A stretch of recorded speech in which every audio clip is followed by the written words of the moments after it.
And our next storyteller is Faye Mogensen. Faye, please tell us, please introduce yourself properly and tell us where you are, and please tell us a story. Thank you, Eric, and thank you for this wonderful conference. I'm on the west coast of Canada on a small island called Pender Island.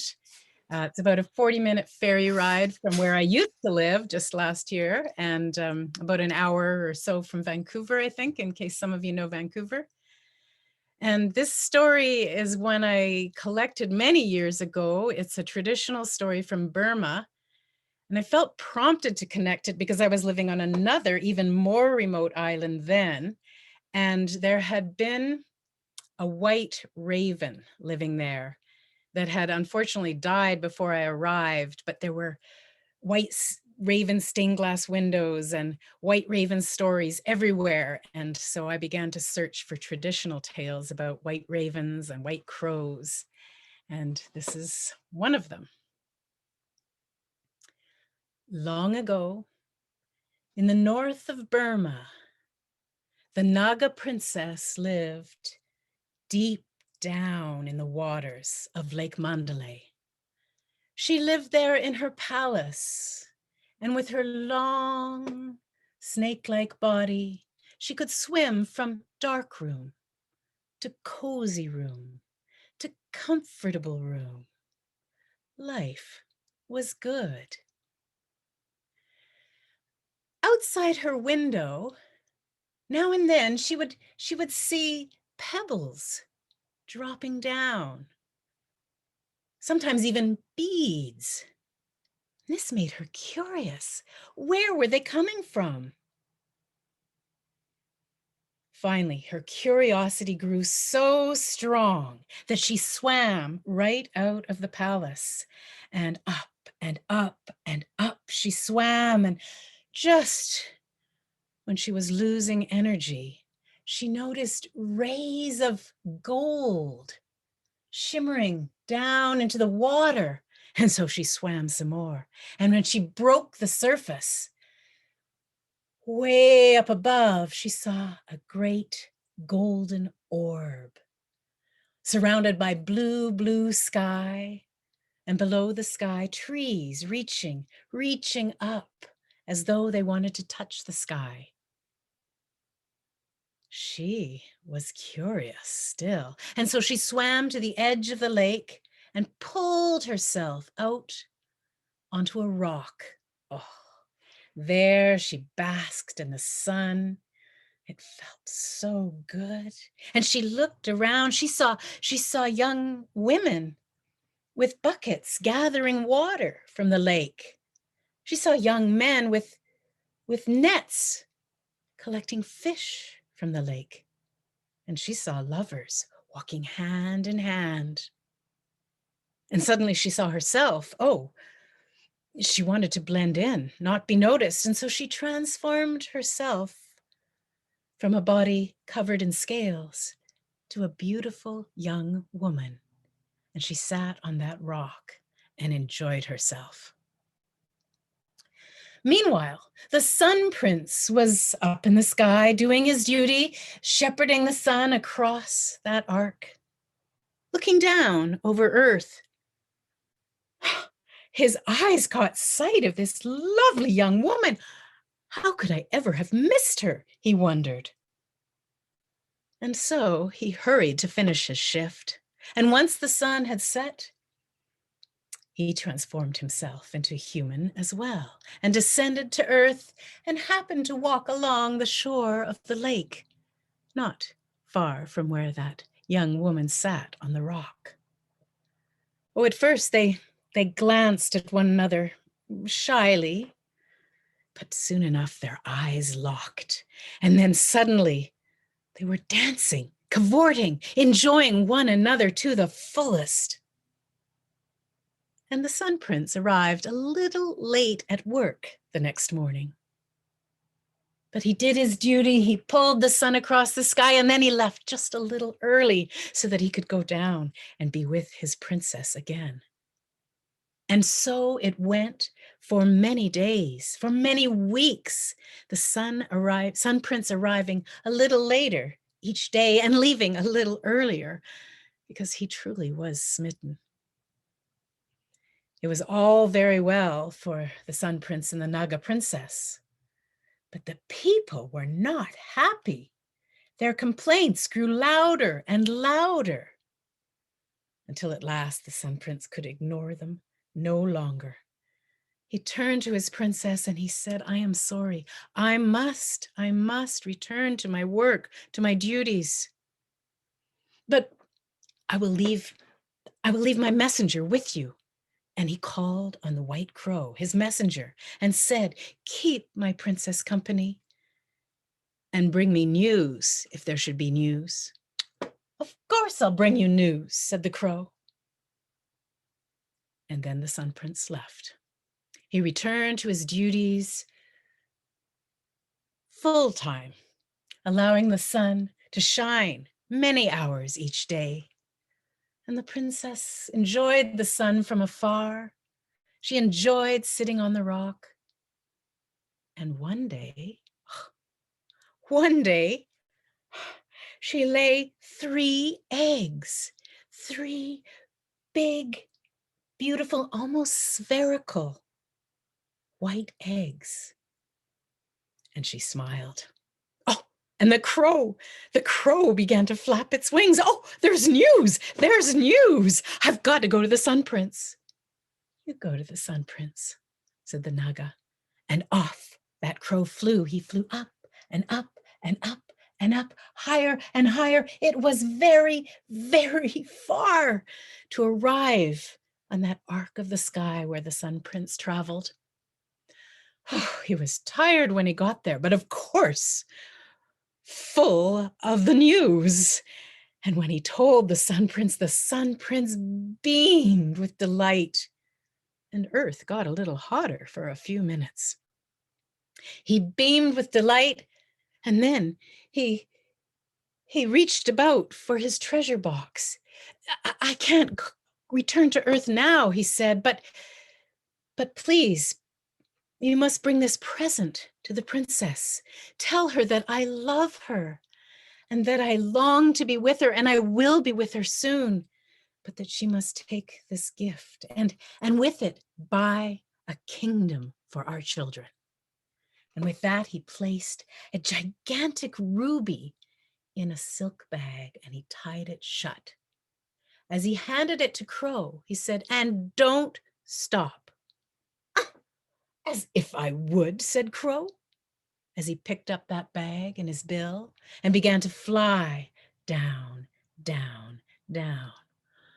Oh, the bag was heavy, much heavier than he'd imagined. But he kept flying anyway, down, down, down. He was getting close to Lake Mandalay when he noticed that in the pagoda, there was all sorts of activity and all sorts of aroma. It was the Nat Festival. He had forgotten all about it. Oh, he could smell sweet and sour noodle soup. His favorite. Oh, twice fried fish curry, so oily and rich. Oh, and he saw there were rice balls stuffed with palm sugar. Oh, he began to salivate and he thought, I'll just be a moment. And so he hung the bag high on the branches of a tree and hurried to the pagoda, where he feasted. Oh, such delicious food. It filled his stomach and his heart with delight. Meanwhile, a merchant was traveling to the festival. Many people were traveling to the festival, but it was a merchant who noticed the white crow leaving the tree. He thought, what's a messenger of the gods doing here? And he looked about a little bit more and he saw the silk bag. He was curious. It took a while. He had to find a stick to bat it down. But he caught it, the silk bag.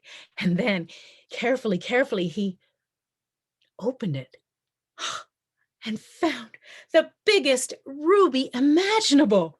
Ha! He had a pocket. He slipped it into his pocket, and then he searched about for something to put back in the bag. Oh, there was some dry cow dung, just the same size as the ruby. He picked it up, he put it in the silk bag, tied it shut, and climbing the tree, he hung it on the very same branch. So that when Crow returned, he noticed no difference. Well, except the weight. And he thought, oh, I should have stopped a long time ago. This food has given me strength. For now, the bag was not a burden as he flew on towards Lake Mandalay and to the rock where the princess sat. He was delighted to be able to present her with this gift from the Sun Prince. He said, oh, he sends his greetings, he sends his love, he will come as soon as he can. But meanwhile, here is a gift so that your children may have a kingdom. Well, now the Naga princess was curious again, and with her nimble fingers, she carefully opened that bag, and she gasped. Her gasp could be heard all throughout Burma. And she said no more. She slipped off the rock. She dove into the lake. And as she hit the water, her human form disappeared and she resumed her Naga self, with the beautiful iridescent scales. She swam down, down, down, and returned to her palace, where she could go from dark room to cozy room to comfortable room. Meanwhile, up above, the prince saw what had happened. He was outraged. His anger burned Crow black and scorched Crow's voice box so that Crow can only caw, caw, caw. And the people who'd heard that gasp, they began to cry. And the trees began to cry. And the animals began to cry. And the heavens began to cry. And the heavens continued to cry for days and days and days and weeks on end. And the waters of Lake Mandalay rose. Those waters rose higher and higher, and they swamped the rock where the princess had sat. And they picked up the eggs, those waters, and the eggs began to float on Lake Mandalay. They floated together for a time, but then the currents changed and swirled, and one of them got caught up in a stream that led towards Moguk. And when it arrived at the cliffs at Moguk, it smashed open against them. And from that egg spilled thousands of rubies.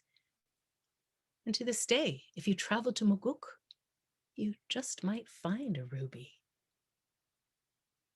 The other two eggs drifted further down the lake until they too got caught up in a stream in the waters of the great Irrawaddy River. And now they moved quickly. They moved quickly southwards. And the second one eventually bumped up against a tree that was close to the lake. And it barely cracked when from it a tiger leapt out. And to this day, you can still see tigers in the jungles of Myanmar. Well, that last egg floated on, drifted on, was carried by fast-flowing waters all the way down to the estuary at Rangoon. And it barely touched a reed in the waters when a great jaws of a crocodile emerged from that egg. And yes, to this day, you can also find crocodiles in the estuary.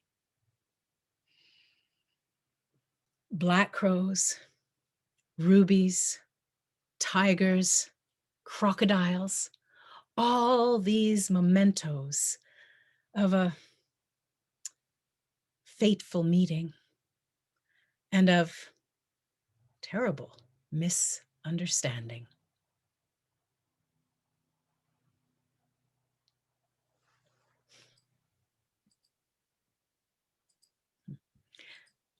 Thank you. Thank you. Anybody, thoughts? Yeah, it was a great telling. I really loved your body language. Your voice is meant to tell stories. The sexuality you imbued in your character, the lustiness. But the little nuances that you added, like when the sky got a little hotter, the little hotter. I was shocked by the dung because I hadn't heard that version of a crow story, but it made perfect sense to what I know of crows. Going off, dereliction of duty.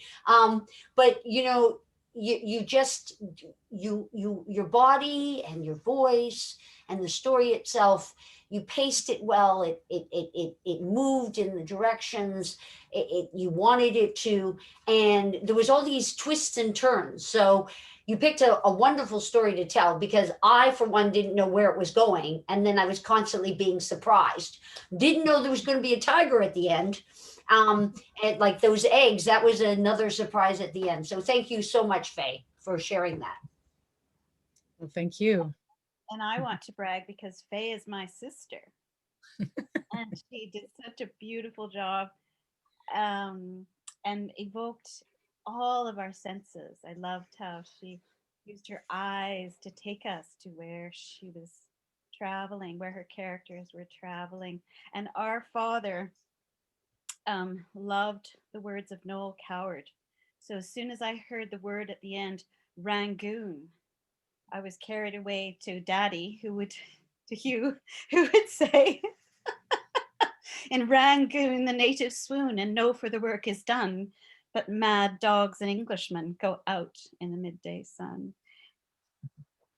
And thank you, Faye, for such a beautiful telling. Wow. Thank you. Yeah, generally, I don't really like pourquoi tales that explain, how things come to be, but somehow this story seems to be a lot deeper than simple explanations of these mysteries in the world, like rubies and crocodiles and tigers.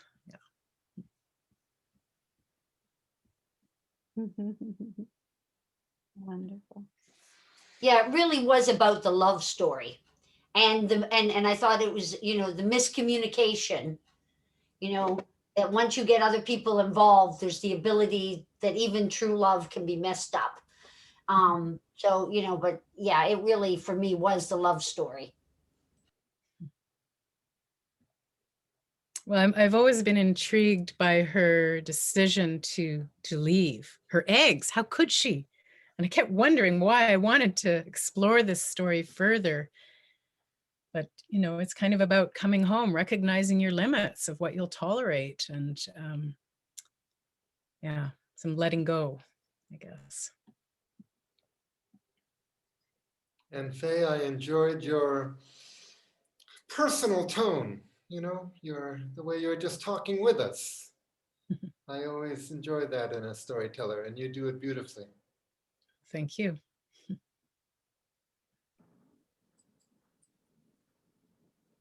Okay. I was really drawn to the complexity of the story because it went in so many directions.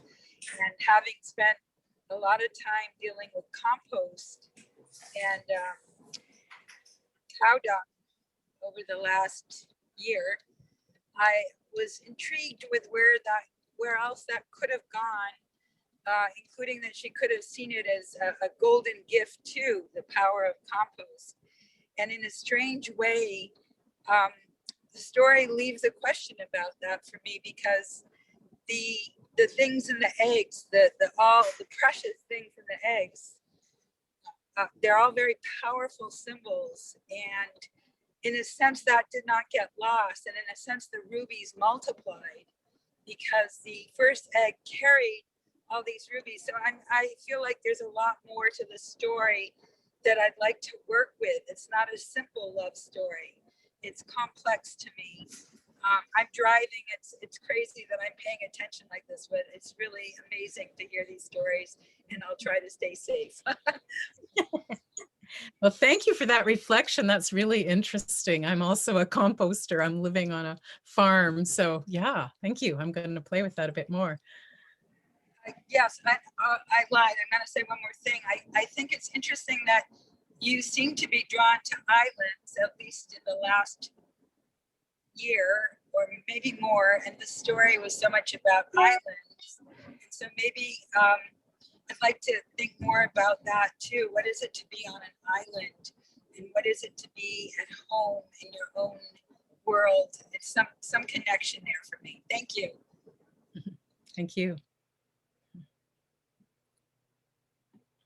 Great. Okay, so now we're gonna move on to the final storyteller of this sequence. Just a moment.